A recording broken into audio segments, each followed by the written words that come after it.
한 재벌 후계자의 약혼녀가 메인홀에 모인 모든 사람들 앞에서 하녀를 모욕했습니다. 그녀를 쓸모없는 인간이라 불렀고 그녀의 앞길을 짓밟아버리겠다고 협박했죠. 하녀 따위는 아무것도 아니라고 소리쳤습니다. 하지만 그때 하녀는 천천히 손을 들어 올려 약혼녀의 눈을 빤히 응시하며 아주 낮은 목소리로 몇 마디를 내뱉었습니다. 그 순간 모든 것이 멈췄습니다. 하객들은 얼어붙었죠.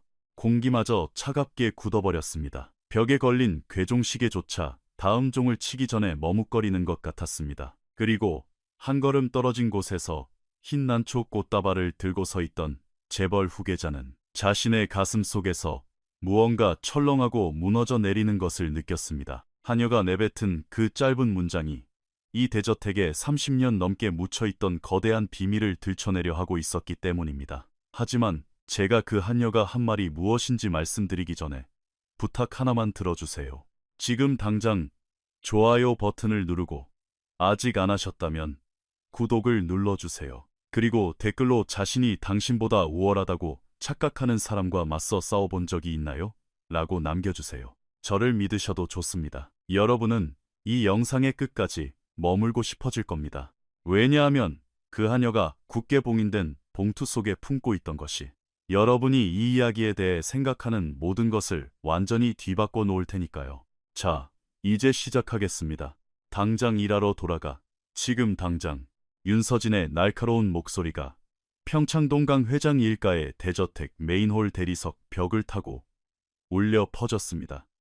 마치 저택 자체가 뺨을 얻어맞은 듯한 파공음이었습니다. 사이드 테이블에 놓인 크리스탈, 유리잔 3개가 잘게 떨렸고 화병에서 꽂혀있던 백장미 한 송이가 툭 꺾여 바닥으로 떨어졌습니다. 그러나 홀 한가운데서 걸레를 쥐고 가슴에 아직 물기가 남은 은쟁반을 안은 채 서 있던 입주 도우미 이지호는 단 한 발자국도 뒤로 물러서지 않았습니다. 서진은 성큼성큼 4걸음 만에 거리를 좁혔습니다. 잘 닦인 바닥 위로 그녀의 하이힐 굽소리가 날카롭게 부딪혔지만 그 걸음마다 지난 몇 주간 쌓여온 지독한 경멸의 무게가 실려 있었습니다. 서진의 두 뺨은 분노로 붉게 달아올랐고 목소리는 칼날 같았으며 두 눈은 익숙한 짜증으로 번뜩였습니다. 그녀의 뒤에서는 약혼 기념 오찬을 위해 막 도착한 2명의 하객이 제자리에 멈춰서 있었습니다. 한 웨이터는 자신이 들고 있던 쟁반을 카운터에 내려놓는 것조차 인식하지 못했습니다. 아무도 그 쟁반을 치우지 못했죠. 너 귀먹었어? 내 약혼자가 도착하기 전에 저 복도 청소 끝내놓으라고 했잖아. 그런데 그 멍청한 표정으로 날 쳐다보며 서 있어? 지우는 즉시 대답하지 않았습니다. 그녀는 안고 있던 은쟁반을 가장 가까운 테이블에 조심스럽게 내려놓고 두 손으로 걸레를 접었습니다. 마치 아주 소중한 물건을 다루듯 아주 천천히요. 정직한 노동의 세월로 거칠어진 그녀의 손가락은 단 한 번도 떨리지 않았습니다. 메인홀에서 3m 떨어진 현관문 기둥 뒤에 숨어있던 박 집사는 입술을 꽉 깨물었습니다. 수석 집사인 그는 30년 동안 이 강씨 일가를 모셔왔습니다. 젊은 후계자 강태호가 갓난아기였을 때 그를 품에 안아 키운 사람이었죠. 그는 폭풍우가 몰아치기 전에 미리 그 기운을 읽어내는 법을 알고 있었습니다. 이 긴장감은 낯선 것이 아니었습니다. 서진은 몇 주 전부터 저택의 직원들을 얼음장처럼 차갑게 대하고 있었지만 오늘 아침의 분위기는 유독 그의 뼛속까지 시리게 만들었습니다. 서진은 지우의 코앞 30cm까지 다가와 우뚝 섰습니다. 말 안 할 거야? 아니면 내가 오늘 오후에 당장 태호 씨한테 널 해고하라고 말해야 속이 시원하겠어? 내가 하나만 알려줄게. 얘야, 내 입에서 나오는 단 한마디면 끝나. 단 한마디면 넌 내일 당장 이 나라 어느 집에서도 일자리를 구하지 못하게 될 거야. 하객들은 불편한 시선을 교환했습니다. 지우가 태어난 집보다 더 비싼 진주 목걸이를 한 노부인은 놀란 듯 가슴에 손을 얹었습니다. 약혼식의 세부 사항을 기록하기 위해 고용된 수첩을 든 청년은 천천히 고개를 들었습니다. 그의 직업적 본능은 이 상황이 단순한 말다툼을 넘어 훨씬 더 거대한 사건으로 번질 것이라고 말해주고 있었습니다. 사모님. 지우가 마침내 입을 열었습니다. 목소리가 너무 낮아 모두가 몸을 앞으로 기울여야만 들을 수 있을 정도였습니다. 저는 2시간 전에 그 복도 청소를 마쳤습니다. 직접 가서 확인해 보셔도 좋습니다. 어디서 감히 그런 말투를 써. 서진이 지우의 얼굴 바로 앞에서 쏘아붙였습니다. 넌 여기선 아무것도 아니야. 넌 그냥 서비스의 일부일 뿐이라고. 알아들어. 서비스는 말대꾸하는 게 아니야. 박 집사는 두 눈을 질끈 감았습니다. 그는 지우를 잘 알고 있었습니다.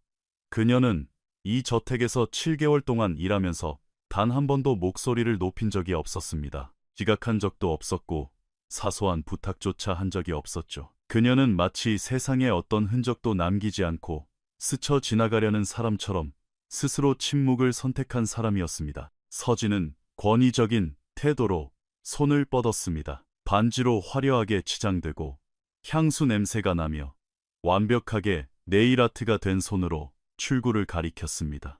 한마디만 더 해봐. 맹세코.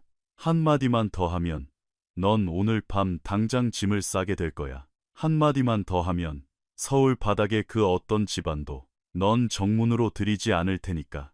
바로 그때 지우는 아무도 예상하지 못한 행동을 했습니다.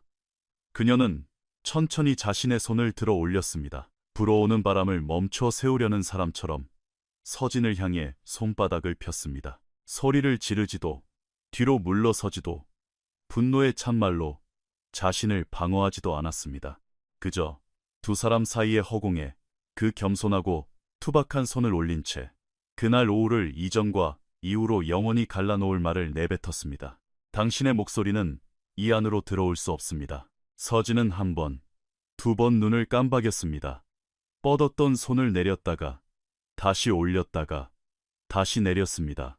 하객들, 웨이터, 수첩을 든 남자의 얼굴을 번갈아 쳐다보며 누군가 자신이 잘못 들은 것이라고 말해주길 기다리는 듯했지만 모두가 얼어붙어 있었습니다. 사모님의 목소리는 이 안으로 들어올 수 없다고 말씀드렸습니다. 윤서진 씨, 지우가 아까와 똑같이 평온한 목소리로 반복했습니다. 손은 여전히 들려 있었고 시선은 굳건했습니다. 반항도 굴복도 없는 눈빛이었습니다. 사모님은 저를 꾸짖으실 수 있고 칫솔 하나로 이 저택 전체를 청소하게 만드실 수도 있습니다. 저는 그걸 위해 고용된 사람이니까요. 하지만 제 안에는 사모님의 목소리가 들어올 수 없는 곳이 있습니다. 그곳은 오직 제 어머니와 신만의 자리이며 다른 누구도 들어올 수 없습니다. 그 뒤에 이어진 침묵은 너무도 짙어서 메인 홀 구석에서 흔들리는 괴종시계의 똑딱거리는 소리까지 선명하게 들릴 정도였습니다. 감히 어디서 서진이 이성을 되찾으며 날카롭게 소리쳤습니다. 내 엄마도 필시 뻔한 사람들에게 굽신거리며 바닥이나 닦던 여자였겠지. 그런데 이제 와서 네가 제 어머니 함부로 입에 올리지 마십시오. 사모님. 지우의 목소리는 커지지 않았습니다. 하지만 그 톤에는 무언가 근본적인 변화가 있었고 방 안의 모두가 그것을 느꼈습니다. 시계조차 다음 종을 치기 전에 멈칫한 것 같았습니다. 제발, 제 어머니에 대해서는 말씀하지 마십시오. 그 제발이라는 단어는 대리석 위로 부드럽게 떨어지는 돌멩이 같았습니다. 폭력성은 없었지만 방을 두 동강 낼 만큼 묵직했습니다. 그리고 바로 그 순간 현관문이 열렸습니다. 강태호가 흰난초 꽃다발을 들고 얼굴에 미소를 띠며 들어왔습니다. 오후의 열기 때문에 넥타이는 살짝 느슨해져 있었죠. 그는 약혼녀와 축하를 나누기 위해 왔습니다. 자신이 믿어왔던 모든 것을 무너뜨릴 장면을 목격하게 될 줄은 꿈에도 모른 채 말입니다. 그는 두 여자에게서 1미터 떨어진 곳에서 얼어붙었습니다. 난초는 허공에 멈췄고 미소는 사라졌습니다. 서진아, 여기서 무슨 일이 벌어지고 있는 거야? 서진은 물에 빠졌다가 구조된 여자처럼 그를 향해 횡몸을 돌렸습니다. 그녀의 표정은 순식간에 돌변했습니다. 분노로 붉게 타오르던 뺨은 방어기제가 작동한 피해자의 가련한 분홍빛으로 변했습니다. 마법처럼 눈에 눈물이 고였고 목소리는 꿀처럼 달콤하게 녹아내렸습니다. 자기야, 이 도우미가 나한테 한 말 좀 들어봐. 당신 하객들 앞에서 나를 모욕했어. 난 이 여자가 지금 당장 이 집에서 나갔으면 좋겠어. 태호는 하객들을 둘러보았습니다. 진주 목걸이를 한 노부인은 시선을 내리깔았습니다. 수첩을 든 청년은 갑자기 자신이 쓴 글에 매료되기라도 한 듯 수첩만 뚫어지게 쳐다보았습니다. 아무도 입을 열지 않았습니다. 지우 씨, 이게 사실입니까? 지우는 들고 있던 손을 부드럽게 옆으로 내리고 그를 쳐다보았습니다. 태호 도련님, 저는 서진 사모님을 모욕하지 않았습니다. 그저 사모님께서 제게 더 이상 다가오지 않기를 바라며 손을 들어 올렸을 뿐입니다. 그것이 모욕이라면 저를 해고하십시오. 진실이 불편하시다면 저를 해고하십시오. 하지만 저는 도련님께 오늘뿐만 아니라 앞으로도 절대 거짓말을 하지 않을 것입니다. 태호는 지난 7개월 동안 그녀를 한 번도 제대로 본 적이 없었던 사람처럼 지우를 빤히 바라보았습니다. 그의 내면 깊은 곳에 묻혀있던 아주 오래된 무언가가 꿈틀거렸습니다. 태호 씨, 서진의 목소리가 날카로워졌습니다. 설마 내 말 대신 저 여자 말을 믿겠다는 건 아니지? 응? 이 집은 아직 당신 집이 아니야. 서진아. 그 말은 태호가 미처 맞기도 전에 그의 입 밖으로 튀어나왔습니다. 마치 수년 동안 빠져나갈 틈만 기다리고 있던 진실 같았습니다. 서진의 두 눈이 휘둥그레졌습니다. 하객들은 다시 한번 얼어붙었습니다. 아직 현관 기둥 뒤에 숨어있던 박 집사는 숨을 죽였습니다. 지우 씨, 부탁입니다. 서재로 같이 가시죠. 할 말이 있습니다. 오래된 나무, 낡은 가죽, 빛바랜 잉크 냄새가 벤 서재에서 태호는 문을 닫고 창가로 걸어갔습니다. 불안하게 수군거리는 하객들이 있는 정원을 내다보던 그는 몸을 돌려 그녀를 마주 보았습니다. 지우 씨, 밖에서 있었던 일은 서진이가 잘못한 겁니다. 제가 들어오기 전부터 다 듣고 있었어요. 그녀가 직원들을 그런 식으로 대하는 게 처음은 아니지만 이번엔 달랐습니다. 지우는 가볍게 고개를 끄덕였지만 아무 말도 하지 않았습니다. 이 집안을 대표해서 그리고 제 개인적으로 사과드리고 싶습니다. 그 말에 지우는 처음으로 고개를 들어 그를 바라보았습니다. 그리고 그 시선 속에서 태호는 이름 붙일 수 없는 무언가를 보았습니다. 그것은 감사함도 원망도 아니었습니다. 마치 아주 오래된 슬픔이 갑자기 숨을 쉴 작은 틈을 찾은 것 같은 느낌이었습니다. 도련님이 사과하실 필요는 없습니다. 도련님은 제게 소리를 지르지도 함부로 대하지도 않으셨으니까요. 도련님은 그저 집에 돌아오셨을 뿐입니다. 하지만 전 그런 짓을 한 여자의 약혼자입니다. 그 사실이 저를 어떤 식으로든 책임지게 만드니까요. 두 사람 사이에 침묵이 길어졌습니다. 창밖 정원에서는 누군가 낮게 웃는 소리가 들렸습니다. 이 방 안에서 벌어지고 있는 일과는 전혀 어울리지 않는 웃음소리였습니다. 고향이 어디입니까? 지우 씨. 거의 아무도 기억하지 못하는 아주 작은 시골 마을입니다. 강원도 정선의 나루터 마을이라고 부르는 곳이죠. 태호의 몸이 굳어지며 의자 손잡이를 꽉 쥐었습니다. 나루터 마을. 네, 도련님. 북쪽 산기슭, 맑은 강이 흐르는 곳에 있습니다. 네.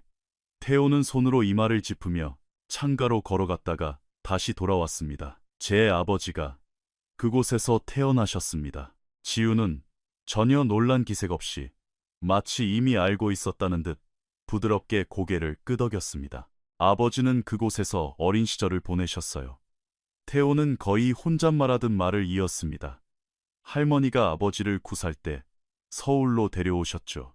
할아버지가 돌아가신 후 두 분은 아버지가 포목점에 취직할 때까지 빵집 위 단칸방에서 사셨습니다. 그 포목점이 모든 것의 시작이었죠. 이 대저택, 강그룹, 이 모든 것에 그는 안락의자 가장자리에 걸터 앉았습니다. 왜 서울로 올라오신 겁니까?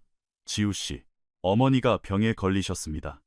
저희가 살던 곳에는 제대로 된 치료시설이 없었죠. 몇 년 전 어머니를 모시고 이곳으로 왔습니다. 새 방을 얻어 살았고 저는 청소, 다림질, 노인 돌봄 등 닥치는 대로 일하며 어머니가 돌아가실 때까지 생계를 유지했습니다. 정말 유감입니다.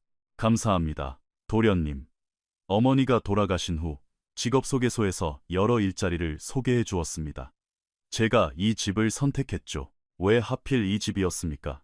지우는 침묵했습니다. 짧고 단정하게 깎인 그녀의 손톱이 얽힌 두 손의 피부를 꾹 누르며 창백한 자국을 남겼습니다. 어머니께서 돌아가시기 전 제게 이 저택으로 가라고 유언을 남기셨기 때문입니다. 그 대답은 앞뒤가 맞지 않았습니다. 태호가 전혀 알지 못했고 차마 들어갈 준비도 되지 않은 미지의 복도로 통하는 문이 열리는 기분이었습니다.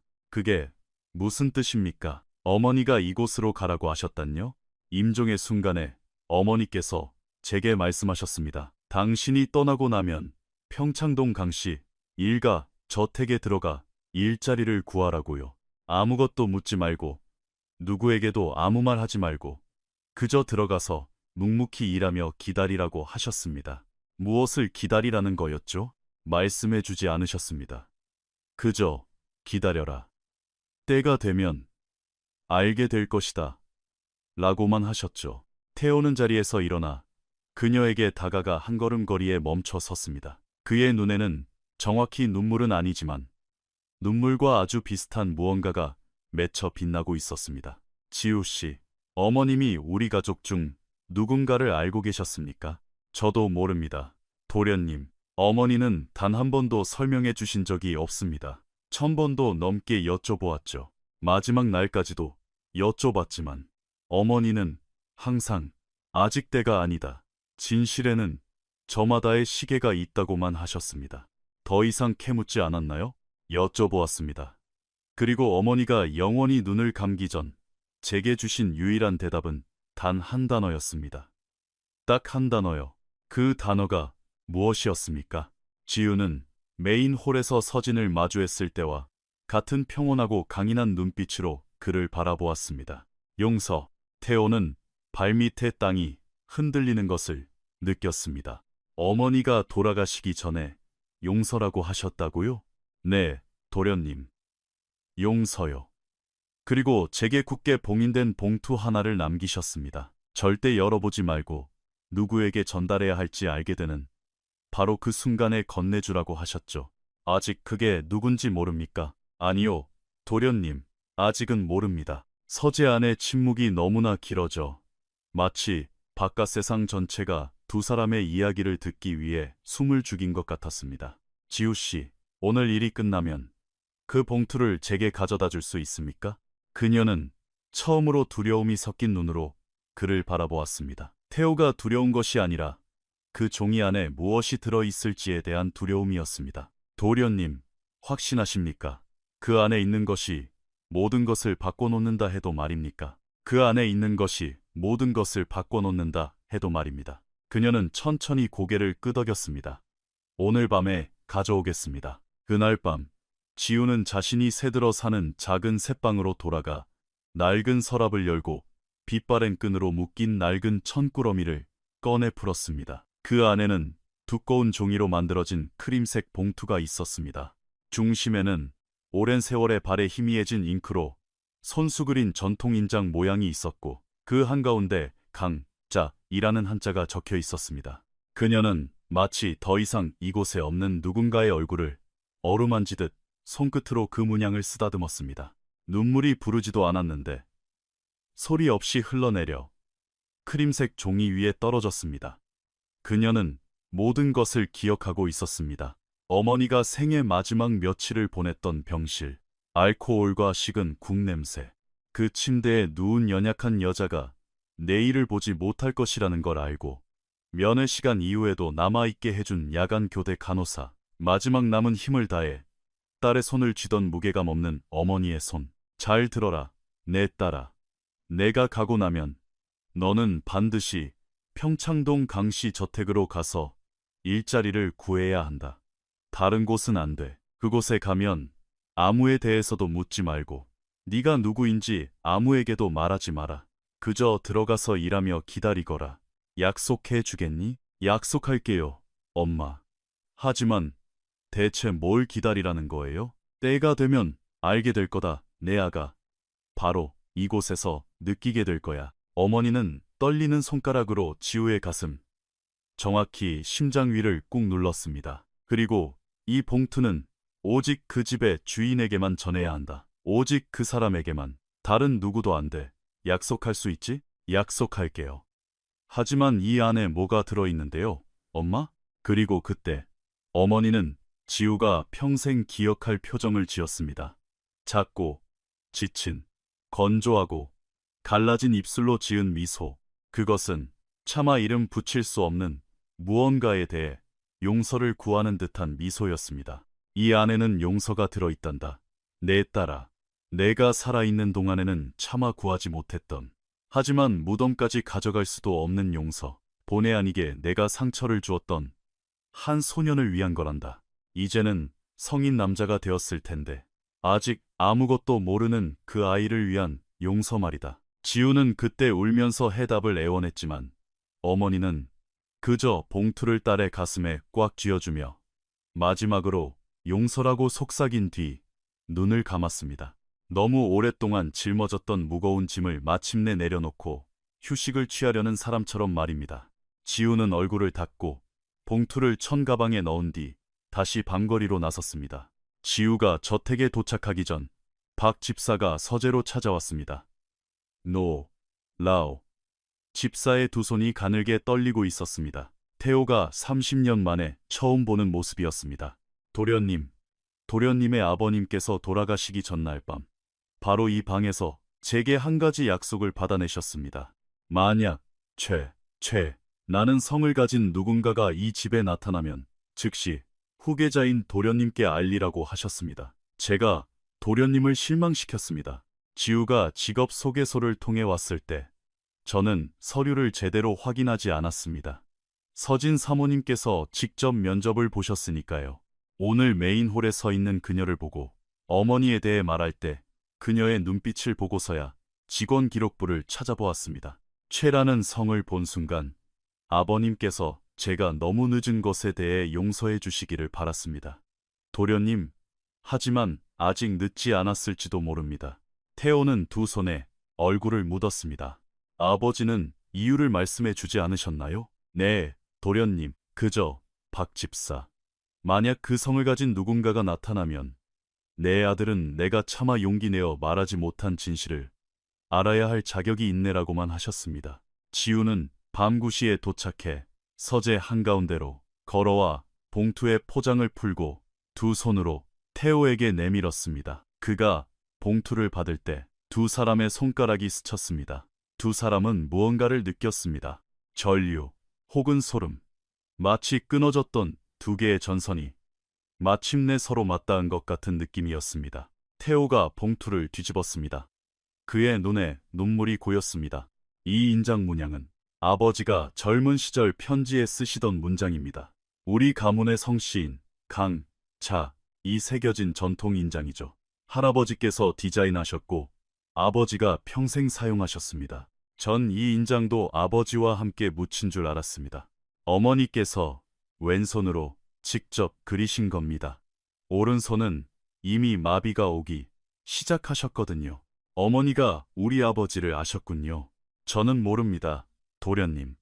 어머니는 거의 모든 비밀을 무덤으로 가져가셨으니까요. 태호가 봉투를 열었습니다. 그 안에는 여러 장이 접힌 종이와 사진 한 장이 들어있었습니다. 사진이 먼저 떨어졌습니다. 가장자리가 누렇게 변색되고 구불구불해진 흑백의 옛날 사진. 공원 벤치에 미소 짓고 앉아있는 젊은 여성과 그녀의 어깨에 손을 얹고 있는 한 청년의 모습이었습니다. 얇은 콧수염을 기르고 페도라를 쓴 밝은색 정장 차림의 남자. 그는 어떤 남자도 낯선 여자에게 지어주지 않을 애정이 듬뿍 담긴 미소로 그녀를 바라보고 있었습니다. 태호는 사진을 쳐다보았고 그의 얼굴에서 핏기가 싹 가셨습니다. 지우씨, 이분이 어머니십니까? 네, 도련님. 제 어머니의 젊은 시절입니다. 그리고 옆에 있는 남자는 지우가 다가왔습니다. 그녀는 이 사진을 처음 보았습니다. 어머니는 봉투를 단단히 봉인한 채 딸에게조차 영원히 이 사진을 숨겨왔던 것입니다. 저는 모르는 분입니다. 도련님. 태호가 사진을 뒤집었습니다. 뒷면에는 옛날에 우아한 필체로 연필로 쓴 글귀가 있었습니다. 나의 은숙에게 언제나 당신의 것. 대중. 태호는 사진을 떨어뜨리고 두 손으로 얼굴을 감쌌습니다. 몸이 사시나무 떨리듯 떨리기 시작했습니다. 도련님, 왜 그러십니까? 강대중이 누구입니까? 그는 천천히 손을 내렸습니다. 얼굴에는 눈물이 하염없이 흘러내리고 있었습니다. 강대중 회장님은 제 아버지입니다. 지우 씨, 이분은 제 아버지입니다.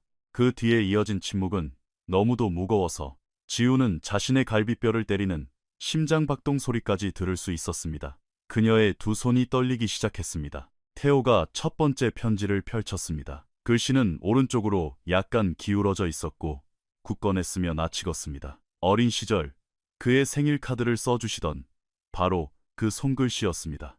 나의 사랑하는 은숙. 집에서는 도저히 마음의 평화가 없어 이렇게 사무실에서 펜을 듭니다. 아버지는 저를 한 곤 집안의 딸과 결혼시키려 압박하고 있습니다. 저는 그녀를 사랑하지 않는다고 말했지만 아버지는 사랑 따위가 계산기를 채워주지 않는다고 하더군요. 하지만 은숙, 저는 당신을 내 가슴 속에 품고 있습니다. 매일 밤 당신을 생각합니다. 가문의 이름을 지키기 위해 다른 여자와 결혼해야만 한다 해도 내 마음은 언제나 당신의 것이라는 걸 알아주길 바랍니다. 마을 공터에서 당신이 쑥떡을 팔고 있을 때 내가 들꽃을 꺾어 건넸던 그 오후부터 내 마음은 변함없습니다. 그는 첫 번째 장을 내려놓았습니다. 두 사람은 이제 소리 없이 흐느끼고 있었습니다. 위로를 바라는 눈물이 아니었습니다. 태호가 두 번째 편지를 집어들었습니다. 글씨는 이전보다 더 떨려 있었고 삐뚤빼뚤했습니다. 글을 쓰던 손이 심하게 떨렸던 것 같았습니다. 나의 은숙, 오늘 당신이 아이를 가졌다는 소식을 들었습니다. 내 심장이 두 갈래로 찢어지는 것 같습니다. 그 아이가 내 아이라는 것을 압니다. 그날 밤이 우리가 몇 년 만에 처음이자 마지막으로 다시 만난 날이었으니까요. 하지만 내 아버지가 이 사실을 알게 된다면 무슨 짓을 할지 너무도 잘 알고 있습니다. 제발 부탁입니다. 아기를 보호하십시오. 당신 자신을 지키십시오. 나를 찾으러 오지 마세요. 김점순 산파, 할머니를 통해 매달 돈을 보내겠습니다. 그녀는 이미 모든 것을 알고 있습니다. 당신과 아이에게 결코 부족함이 없도록 하겠습니다. 하지만 신께 맹세코, 은숙, 내 아버지가 절대 알아서는 안 됩니다. 아무도 알아선 안 됩니다. 나를 용서해 주시오. 내 사랑, 수천 번, 수만 번 용서를 구합니다. 태호는 편지를 책상 위에 내려놓고 손으로 입을 틀어막았습니다. 온몸이 주체할 수 없이 떨렸습니다. 지우 역시 창백해져 있었습니다. 도련님, 제발. 이 편지가 제가 생각하는 그런 내용을 말하고 있는 게 아니라고 해주십시오. 태호는 그저 고개를 끄덕일 수밖에 없었습니다. 한 번, 그리고 두 번. 아버지는 억지로 결혼해야 했던 여자와 식을 올리기 전에 당신의 어머니와 아이를 가졌던 겁니다. 절 낳으시기 전에요. 지우는 의자 팔걸이를 꽉 움켜쥐었습니다. 하지만 도련님, 저는 어머니의 외동딸입니다.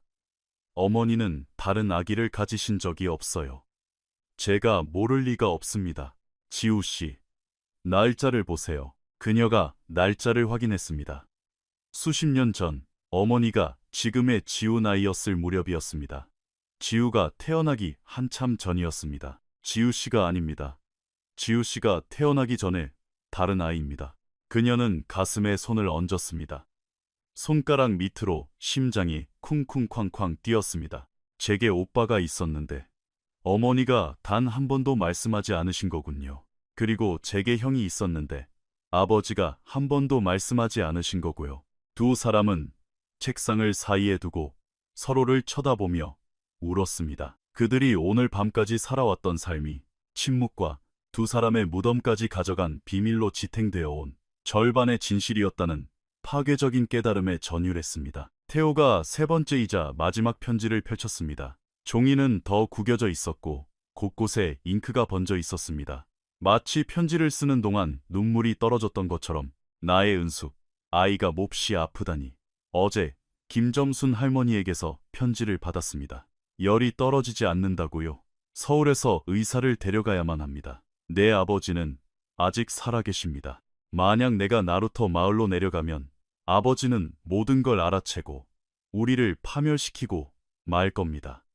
하지만 내가 가지 않으면 우리 아이를 잃을지도 모릅니다. 내가 아는 최고의 의사를 보내겠습니다. 집안의 지인을 만나러 가는 길이라고 둘러대겠습니다. 제발, 은숙, 버텨주시오. 아이가 떠나게 내버려 두지 마시오. 내 성씨 뒤에 숨어 있는 동안 내 아들이 세상을 떠났다는 것을 알게 된다면 나는 살아갈 수 없을 겁니다. 태호는 편지를 내려놓고는 지우가 예상치 못한 행동을 했습니다. 창가로 걸어가 창유리에 이마를 기댄 채 어깨를 들썩이며 소리내어 엉엉 울기 시작했습니다. 그가 평생 멀고 차가운 사람이라고만 여겼던 아버지를 위해 울었습니다. 그 남자가 평생을 홀로 짊어져야 했던 무거운 비밀을 위해 울었습니다. 단 한 번도 품에 안아보지 못한 형을 위해 울었습니다. 그가 자라온 이 대저택을 세운 그 숱한 침묵들을 위해 울었습니다. 지우가 자리에서 일어나 그에게 다가갔습니다. 한 걸음 뒤에 멈춰서 그를 기다려 주었습니다. 그 아이가 어떻게 되었는지 아십니까? 도련님? 태호가 고개를 가로저었습니다. 편지는 여기서 끝납니다. 네 번째 편지는 없어요. 뭔가 더 있어야만 합니다. 그는 책상으로 돌아가 텅 빈 크림색 봉투를 털었습니다. 작고 반짝이는 은빛 물건이 책상 위로 떨어져 대굴대굴 구르다 모서리 근처에서 멈췄습니다. 지우가 그것을 집어 들었습니다. 뒷면에 글귀가 새겨진 작은 100일 기념 은목걸이 펜던트였습니다. 민재, 은숙의 아들. 하늘이여 이 아이를 지켜주소서. 민재. 태호가 속삭였습니다. 우리 형의 이름이 민재였군요. 네 오빠. 지우가 신락 같은 목소리로 반복했습니다. 전 전혀 몰랐어요. 그때 서재문을 두드리는 3번의 노크 소리가 들렸고 창백해진 얼굴에 박 집사가 들어왔습니다. 그 뒤에는 앞치마에 아직 밀가루가 묻은 채 바들바들 떨고 있는 주방 막내 수민이가 서 있었습니다. 도련님, 오늘 수민이가 무언가를 들었습니다. 너무 늦기 전에 오늘 밤 당장 도련님께서 아셔야 할 일입니다. 수민이 마른 침을 삼켰습니다. 태호 도련님, 오늘 오후에 정원으로 다가 쟁반을 나르다가 서진 사모님의 방 앞을 지나게 되었습니다. 사모님께서 전화통화를 하고 계셨어요. 제가 똑똑히 들었습니다. 걱정 마, 자기야. 내일 정오면 늙은이의 유언장이 나타날 거고 그게 나타나면 강태호는 한 푼도 물려받지 못할 거야. 우리가 계획한 대로 모든 게 우리 차지가 될 거라고 하셨습니다. 태호의 피가 차갑게 식었습니다. 누구와 통화하고 있었지? 박 집사가 대신 대답했습니다. 도련님, 수민이가 스피커폰 너머의 목소리를 알아들었습니다. 도련님의 사촌, 강민우였습니다. 태호가 대답하기도 전에 복도 바닥을 부드럽게 두드리는 지팡이 소리가 들려왔습니다. 똑, 똑, 똑. 수십 년의 세월을 견뎌낸 듯 늙었지만 단단한 여자의 목소리가 문 너머에서 들려왔습니다. 젊은 강도련님, 저는 오늘 아침 당신의 정원에 있던 지팡이를 짚은 노파입니다. 제발 들어가게 해주시오. 나는 이 순간을 너무도 오랜 세월 기다려왔습니다. 문이 열리고 그녀가 천천히 들어왔습니다. 하얗게 센 머리를 낮게 틀어 올린 백발의 노인, 인내심이 그려 넣은 듯 주름이 깊게 팬 얼굴, 낡은 은빛 손잡이가 달린 짙은 나무 지팡이에 의지하고 있었지만 두 눈만큼은 젊고 생기가 넘쳤으며 시간조차 꺼트리지 못한 두 개의 숯불처럼 타오르고 있었습니다. 그녀는 서재 한가운데로 걸어와 지우 앞에 멈춰섰고 주름진 두 뺨 위로 두 줄기 눈물이 흘러내렸습니다. 아이고, 우리 아가. 내 애미를 어찌 이리도 쏙 빼닮았누. 할머니, 누구신가요? 저희 어머니를 아세요? 내 딸아, 내가 바로 정선 나루터, 마을의 김점순 삼팔한다. 내 애미가 내 오라비 민재를 세상에 낳을 때 도와주었던 사람, 바로 이 두 손으로 그 핏덩이를 안아 올렸던 사람이란다. 점순. 할머니는 모든 것을 털어놓았습니다. 강대중 회장이 매달 어떻게 자신을 통해 돈을 보냈는지, 아이가 고열로 얼마나 심하게 앓았는지, 남편과 함께 마을을 지나가던 송 간호사라는 이름의 외지 간호사가 마을에는 없던 약으로 그 아기를 어떻게 살려냈는지, 그리고 지치고 가슴이 찢어지는 고통 속에서도 아무런 힘이 없었던 어머니 은숙이 인생에서 가장 끔찍하고 파괴적인 결정을 어떻게 내렸는지 말입니다. 그녀는 민재를 송 간호사 부부에게 맡겨 기르게 했습니다. 늙은 강 회장이 영원히 찾을 수 없도록 아주 먼 곳에서 다른 이름으로 살아가게 한 것이죠. 그녀는 아이를 버린 것이 아니었습니다. 아이를 살리기 위해 아이가 살아갈 수 있는 유일한 생명줄을 쥐어주었지만 그 대가로 평생을 갚아도 모자랄 죄책감의 대가를 치러야만 했습니다. 그분들이 오빠에게 지어준 이름을 아십니까? 태호가 물었습니다. 점순 할머니가 주머니에서 작고 낡은 수첩을 꺼냈습니다. 빨간 리본이 끼워진 페이지를 펼쳤습니다. 그 집안 성씨가 최 씨였단다. 부산에 자리를 잡았고 아이에게 도진이라는 이름을 지어주었지. 최도진. 태호는 하얗게 질려 책상으로 걸어갔고 맨 위 서랍을 열어 가죽 다이어리를 꺼냈습니다. 한 페이지를 펼쳐 점순 할머니에게 보여주었습니다. 그 안에는 명함 한 장이 붙어 있었습니다. 이 사람이 맞습니까? 노파의 눈에 눈물이 고였습니다. 그래, 맞다. 바로 이 아이야. 바로 우리 민재다. 내가 갓난쟁이 때 안아보았어. 이 반듯한 이마를 내가 어찌 잊겠누. 태호의 목소리가 심하게 떨렸습니다. 이 사람은 강그룹을 담당하는 수석 변호사입니다. 아버지가 가문의 신탁 기금을 관리하도록 직접 개인적으로 선택한 바로 그 사람입니다. 그리고 서진이가 3일 전에 예약해둔 내일 정오에 열릴 회의를 위해 이 저택에 오기로 되어 있는 바로 그 사람입니다. 아무도 제게 그 회의의 목적을 설명해 주지 않았었죠. 박 집사가 들고 있던 은쟁반을 바닥에 떨어뜨렸습니다. 요란한 소리가 서재를 울렸습니다. 도련님, 그 회의. 서진 사모님께서는 그저 약혼과 관련된 형식적인 절차라고 하셨습니다. 형식적인 절차가 아니야. 박 집사. 함정이야.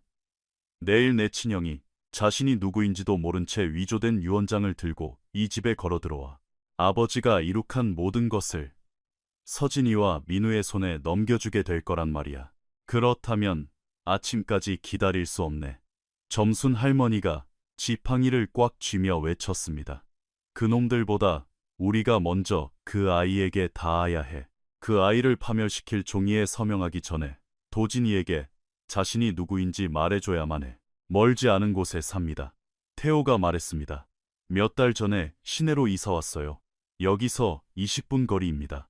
밖에서 아무도 저택 진입로 끝에 주차된 어두운 색의 차를 눈치채지 못했습니다. 챙이 넓은 모자를 쓴 남자가 태호, 지우, 점순, 할머니 세 사람이 측면문을 통해 빠져나가는 것을 지켜보고 있었습니다. 그는 전화를 걸었습니다. 방금 나갔어. 셋이서 웬 노파랑 같이. 대리석처럼 차갑게 돌아온 서진의 목소리가 수화기 너머로 들려왔습니다. 따라가. 거리 유지하고 어디로 가는지 정확히 알아내. 만약 그들이 그 사람에게 먼저 도착한다면 내일 난 모든 걸 잃게 될 테니까. 새벽 3시가 넘었을 무렵 태호의 차가 도심의 한 고급 아파트 앞에 멈춰 섰습니다. 태호, 지우, 점순 할머니는 엘리베이터를 타고 펜트하우스 층으로 올라갔습니다. 창백한 얼굴의 최도진이 문을 열었습니다. 이 시간에 방문객을 예상하지 못했던 얼굴이었습니다. 강 본부장님? 이 시간에 여긴 어쩐 일이십니까?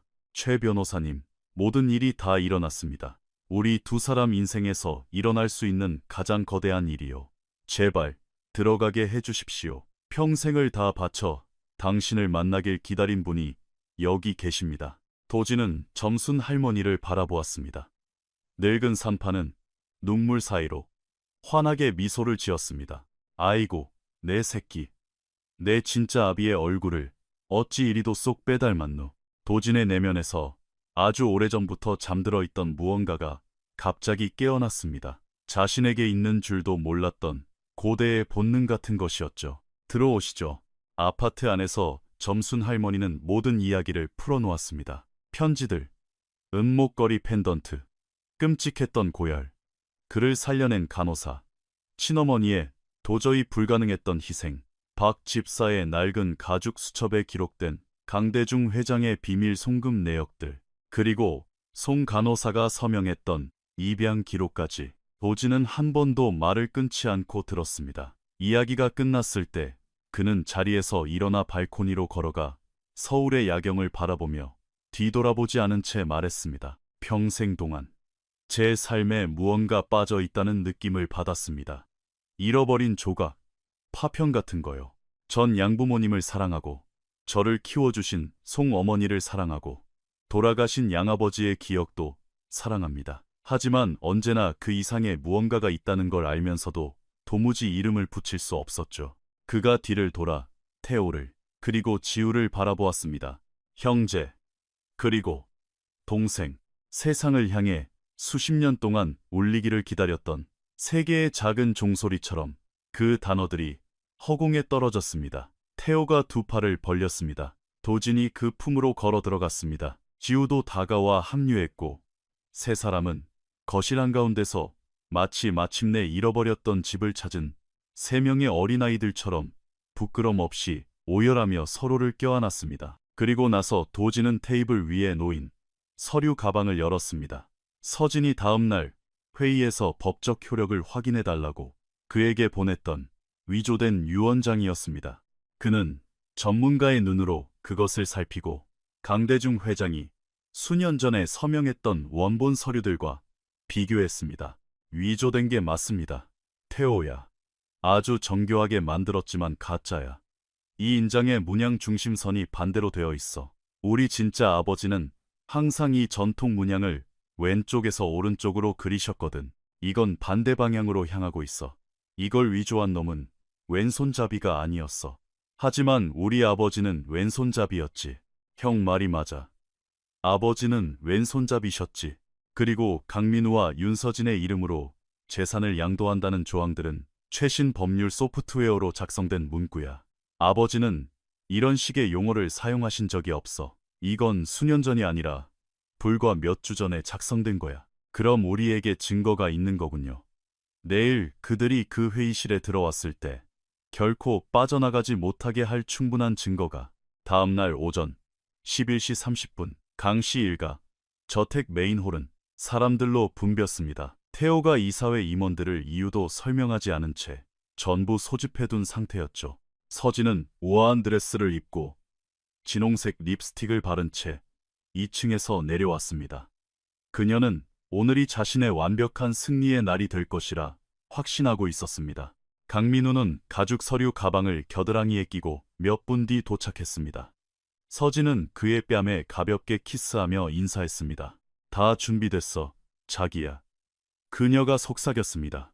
완벽하게. 그들은 기나긴 참나무 테이블과 12개의 의자가 놓인 회의실로 들어갔습니다. 태호가 반대편 문으로 들어왔습니다. 지우가 그 뒤를 따라 들어왔고 지우 뒤로 사람들이 한 명씩 차례로 들어오기 시작했습니다. 지팡이를 짚은 점순 할머니, 가죽 수첩을 든 박 집사, 휴대폰을 손에 꽉 쥔 막내 수민이, 그리고 서진이 집에서 쫓아내던 날 2개의 낡은 봉투를 몰래 숨겨두었다가 새벽에 도착한 강대중 회장의 두 번째 부인한 여사, 이벤트 사진 기자로 위장했던 정 기자가 녹음기를 들고 들어왔습니다. 그리고 마지막으로 육중한 양쪽 문을 활짝 열어젖히며 최도진이 서류 가방을 들고 들어왔습니다. 서진의 몸이 굳어버렸습니다. 민우는 들고 있던 서류 가방을 떨어뜨렸습니다. 이게 무슨... 서진이 더듬거렸습니다. 이게 무슨 뜻이냐면, 서진아. 태호가 테이블 상석에 앉으며 말했습니다. 내 아버지께서 진짜 유언장을 남기셨고 그 유언장이 지금 내 형의 손에 들려 있다는 뜻이야. 변호사로서가 아니라 이 집안의 첫째 아들로서 오늘 처음 이 문을 당당히 걸어들어온 내 형의 손에 말이야. 도진은 자신이 서명할 뻔했던 문서의 실체를 제때 발견한 남자의 차갑고 침착한 목소리로 말했습니다. 윤서진 씨, 당신이 강민우 씨와 함께 준비한 유언장은 위조된 것입니다. 제게는 제 친아버지께서 서명하신 원본이 있고 보유권의 입양 기록이 있으며 박 집사님이 30년간 꼼꼼히 기록하신 비밀 송금 내역 영수증들이 있습니다. 또한 당신이 민우 씨와 이 범행을 모의한 통화 녹음 파일도 확보되어 있습니다. 그리고 바깥에는 경찰이 대기하고 있죠. 서진이 자리에서 벌떡 일어나며 출구를 찾았습니다. 정 기자는 이미 재킷 깃에 숨겨진 소형 카메라로 모든 것을 녹화하고 있었습니다. 한 여사는 2개의 낡은 봉투를 테이블 위에 올려놓았습니다. 수년 전 서진이 민우에게 상속 문제를 해결해주는 대가로 거액의 돈을 요구했던 편지들이었습니다. 태호 씨, 자기야, 이건 오해야. 난 널 사랑해. 언제나 널 사랑했다고. 이 사용인들이 다 거짓말을 하고 있는 거야. 태호가 자리에서 일어나 그녀에게 다가갔습니다. 분노나 경멸조차 없는 그저 깊은 슬픔만이 담긴 눈으로 그녀를 한참 동안 바라보았습니다. 넌 날 한 번도 사랑한 적이 없어, 서진아.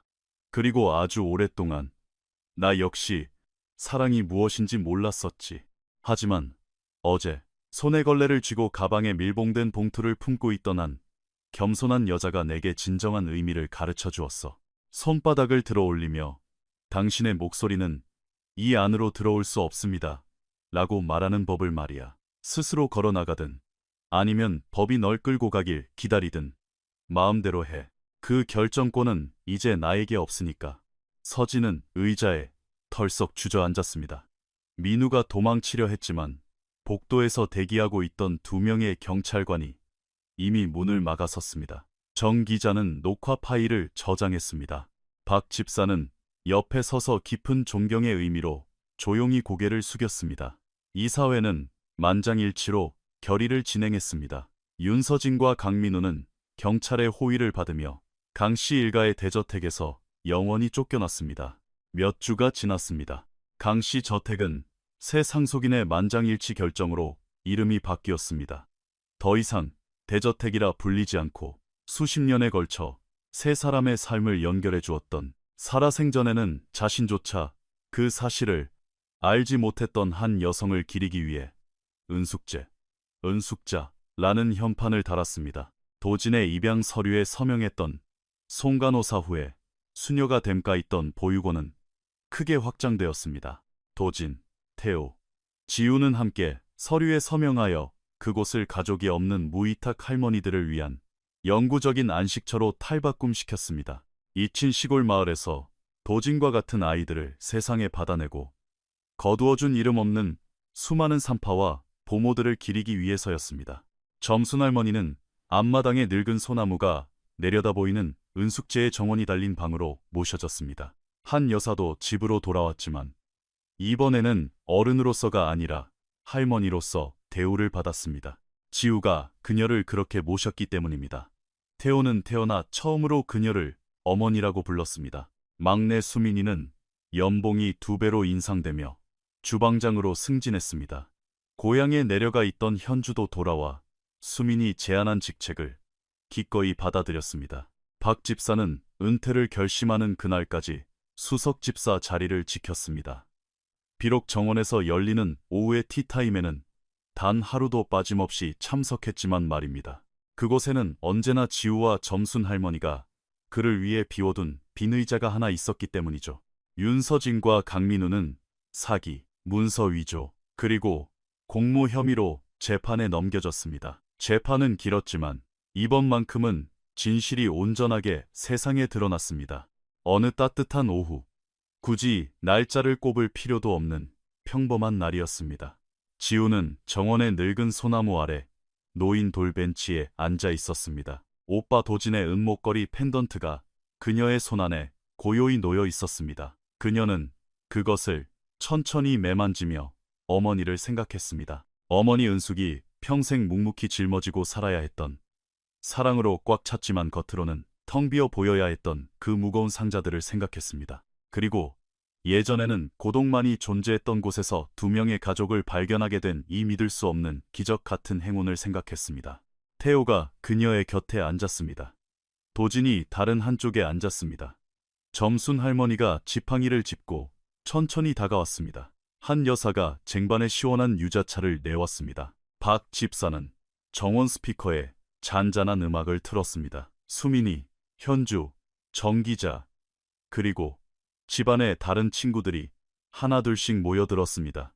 평범한 오후, 평범한 테이블, 그리고 삶이 수십 년 동안 흩어놓았던 조각들로 마침내 완성된 하나의 가족. 지우는 두 형제를 바라본 뒤 목걸이 펜던트를 가슴에 꼭 쥐고 어느 날 대리석 홀에서 분노에 찬 여자를 멈춰 세웠던 그 낮고 차분한 목소리로 말했습니다. 엄마, 내 목소리가 들리신다면 엄마의 상자는 이제 비어있지 않아요. 이제 가득 찼어요. 이 모든 사람으로 가득 차고 그리고 영원히 엄마의 사랑으로 가득 찼어요. 늙은 소나무 잎사귀 사이로 바람이 부드럽게 스쳐 지나갔습니다. 마치 아주 먼 곳에서 동시에 아주 가까운 곳에 있는 누군가가 오랜 인고의 기다림 끝에 마침내 책을 덮어낸 것처럼 말입니다. 그리고 더 이상 차가운 대저택이 아닌 한때 침묵이 살았으나 이제는 진실이 숨쉬는 그 집에서 세상의 모든 이들은 그날 오후 정원에서 책에서는 배울 수 없는 하나의 교훈을 깨닫게 되었습니다. 존엄성은 돈으로 살 수 없고 진실에는 유통기한이 없으며 진정한 사랑은 비록 올바른 문을 찾는데 수십 년이 걸릴지라도 언제나 완벽한 타이밍에 정확한 심장의 초인종을 누른다는 사실을 말입니다. 2,7,7